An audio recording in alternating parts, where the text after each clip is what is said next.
Assalamu Walaikum. In this video, I will show you how to insert underline without text in Microsoft Word. Let's get started.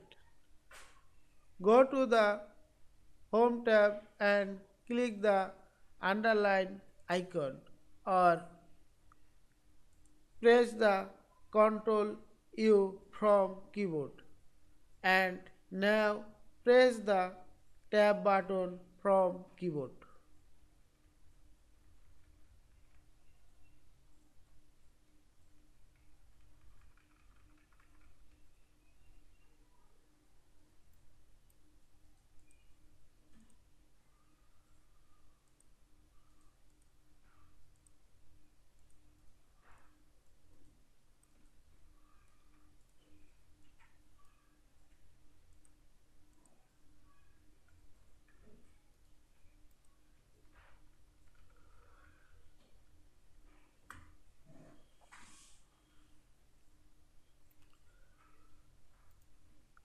I hope you enjoyed this video.